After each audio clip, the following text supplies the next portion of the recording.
Your favorite TV shows and movies might show dyslexia as a minor inconvenience. A child gets letters and numbers mixed up. It's no big deal. But in reality, it's a lot more than that. And as a parent, you need to understand and know the signs and symptoms. Joining us today to talk about those, we have Jess Oswald with Red Door Pediatric. Thank you for joining us once again today. Yes, good morning. Thanks for having me. Of course. Well, let's just start with the basics. Kind of explain to us, what is dyslexia?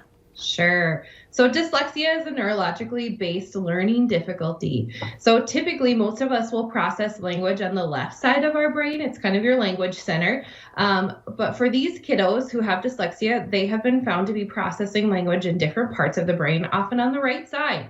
So not that they have any decreased intelligence by any means. Lots of these kids have average intelligence.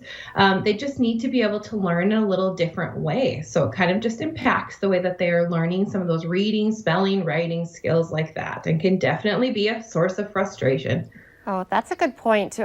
Definitely frustrating, but I like that you point out dyslexia is something separate than necessarily a learning disability or knowing that you have a problem. It's just how they're thinking. Mm-hmm. Yes, very common. Lots of kids, 1 in 5 children who are found to have reading difficulties have dyslexia, and lots of times it's kind of going undiagnosed. And parents are kind of seen questioning and wondering why. Like, some things come very easy for my child, but why are these certain things so difficult and challenging? And kind of being able to know why those things are harder kind of gives some peace of mind and gives you a right direction to start heading in. Okay, good point. That's, very helpful to parents who, we're always the ones to be like, what's wrong? And you worry prematurely sometimes. What are some of the red flags? Yeah, so like you mentioned kind of in the beginning, you might start to see some kids having difficulty with transposing some letters, seeing some things a little bit backwards or flipped. Mixing up some sounds that are similar, so P's, B's, F's, V's, things like that. Difficulty early on learning sight words or even memorizing the alphabet or learning those associated sounds that go with the letters can be some of those very early warning signs. Some kids have some difficulty with left and right discrimination and following some of those directional phrases like forwards, backwards, left, right, things like that. Being challenged by remembering some of those daily tasks that we do every day, working through those sequences sometimes can be challenging for kids with dyslexia.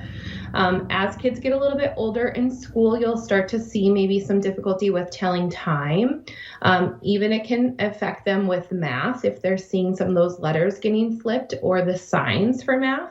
And learning how to spell often is very challenging. They're very smart, like we said, so lots of times they'll memorize how to spell a certain word, but being able to pick that up in a different context can usually be tricky for them. And what age do you see the signs and symptoms usually first?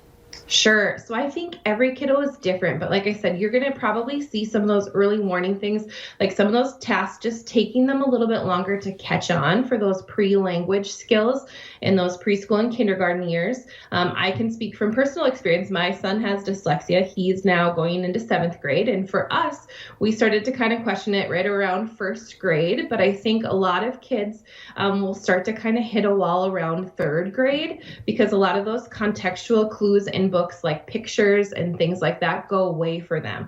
So earlier on, they're able to kind of pick up the meaning of the story and kind of go along with a lot of that stuff because they are very smart.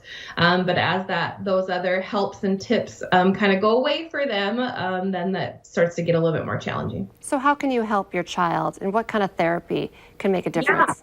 Yeah, so early, kind of listening to that intuition of yourself as a parent or as an educator, of wondering, I think there might be something more going on here. Being able to identify that earlier on, the better.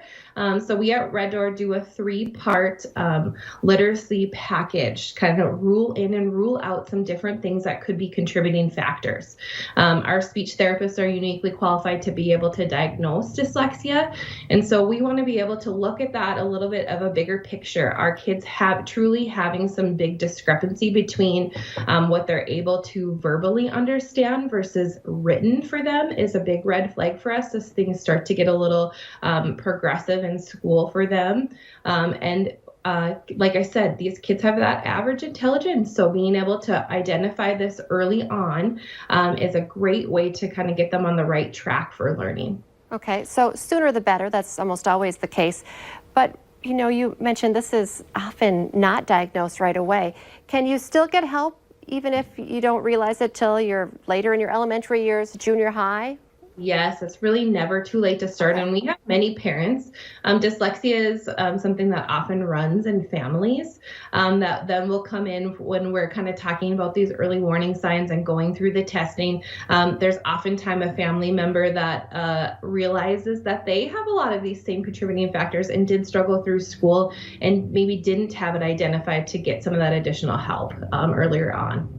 Okay, well, that's great to know. And more common than you might think is one of the things you said right away. Yeah, for sure. How do people get a hold of you? Yes, so we are located in Bismarck, Minot, and now Grand Forks. Our main number to reach us at is 701-222-3175, and we are located in Grand Forks at 2810 19th Avenue South, so just off of Columbia. Some natural context would be like Vinyl Taco and Subway on Columbia. We're right behind them. Okay, well, great conversation. Important to have this conversation as well. And if you have any questions, give Red Door Pediatric a call. Jess, thank you so much for your time today. Yes, thank you so much for having us. Stay with us. Coming up next on North Dakota Today, a surprise engagement in the Twin Cities. It's a story you won't want to miss.